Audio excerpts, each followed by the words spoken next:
I have some breaking science news for you. Did you know that I can determine what breakfast cereal most resembles you based on how you would pick a day of outfits?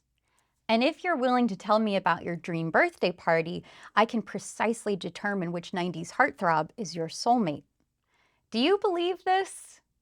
Maybe you should be a little bit skeptical. In fact, these examples remind me of a mood ring. So a mood ring was a fad toy from the 1970s. And what it was a rock that people would wear on their fingers or on their wrists. And supposedly, it would change colors that tell you how you feel. And you could look at the color and get a determination for if you're angry or happy or peaceful. Now, all of these examples I've shown you so far, they might be giving you a little bit of a feeling that something's not right. And what you're likely feeling is that there's something funky about what is scientifically called validity.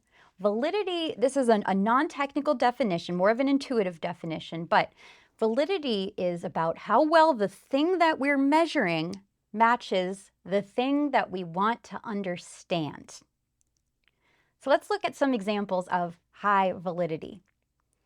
If I wanted to understand how heavy a chicken is, I might want to look at its weight. Weight is a valid measure of heavy, and a scale is a valid instrument to measure weight. And of course, I've got to be measuring the correct animal. So if I were to put Melvin on the scale, and I know that my scale is a valid measure of weight, then I'm doing a pretty good job of getting a valid measure of how heavy a chicken is. Another example, if I want to understand how cold it is outside, then temperature is a valid measure of cold, and a thermometer is a valid instrument to measure temperature. And of course, I've got to be outside. I have to take my measurement outdoors. I can't take it indoors to understand how cold it is outside. What about low validity? What if I were to use a tape measure to understand how heavy a chicken is? I could be using an extremely precise tape measure, but it still doesn't really tell me how heavy the chicken is. That's not quite valid.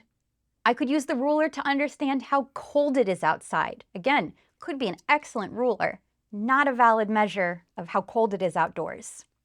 And this is because measuring length doesn't lead to understanding of weight or temperature. Another example might be weighing a penguin to understand how heavy a chicken is. We could have an excellent, high-quality measurement of the penguin, still not related to how heavy the chicken is.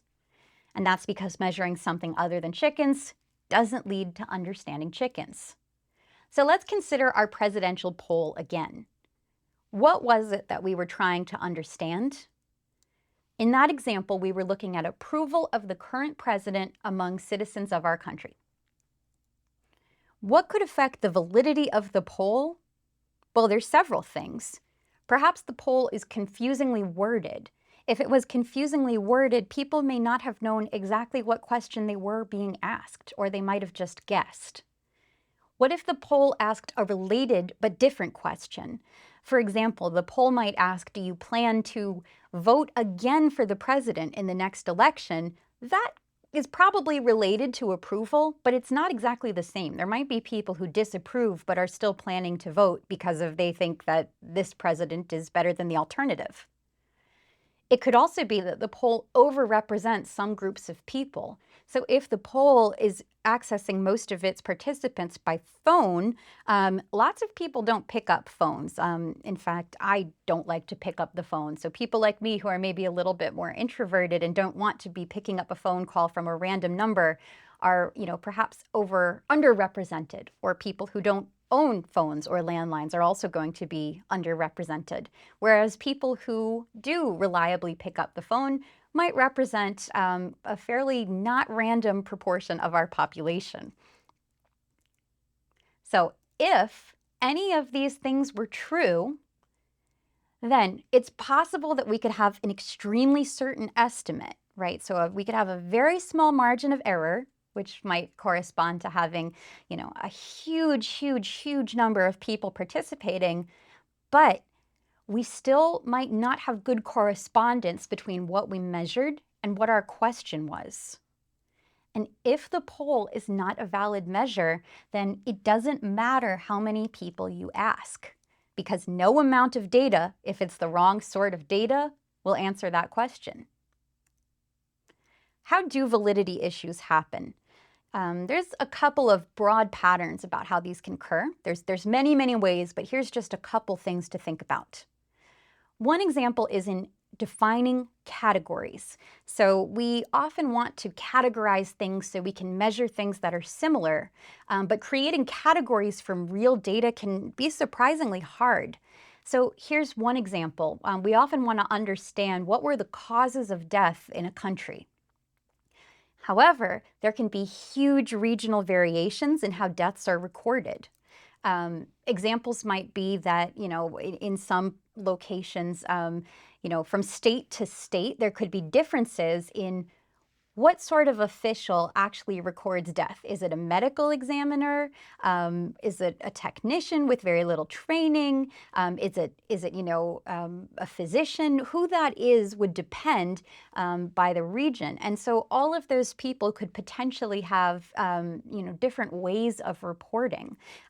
There might be pressures in some parts of the state or country to attribute deaths to certain causes than in others. There can be huge variance about how deaths are recorded and who does the recording. Another issue is challenges in reporting. It can be hard to get accurate self-reports about sensitive topics. So imagine asking people, how often do you exercise? How many fruits do you eat a day? Or how often do you tell a lie? In all of these examples, there might be some pressure to inflate or deflate your answer so that you look like a good and socially acceptable person. Another issue is in generalizing the results. A research question that's of active interest is, can we use social media to understand feelings, beliefs, and values in our broader society? But here there's an important question about, should we generalize those results? If we study social media users, can we actually learn about people offline, or are we just studying social media users? Social media users may differ from people who are offline in a lot of important ways that, are sometimes obvious and sometimes not. Now, experts can legitimately disagree about validity. For example, in this example of social media research, there is legitimate disagreement, and it's still an area of active discovery about in what ways can we reasonably generalize from social media users to the rest of the population, and in what ways are social media users' behaviors just restricted to them. So that's kind of, an ongoing area of discovery and discussion. But there are also times where there really is not legitimate disagreement, like in the mood ring. It turns out what the mood ring measures is body temperature. So it's a fairly valid measure of body temperature, but when people interpret that as being a measure of your mood, that's where we lose validity. And there's not a lot of expert disagreement about that. So sometimes validity issues can be easy to spot, like in the mood ring, but sometimes they're not. And generally, the harder it is to measure something directly, the more that we need to be thinking about the validity of our measurements.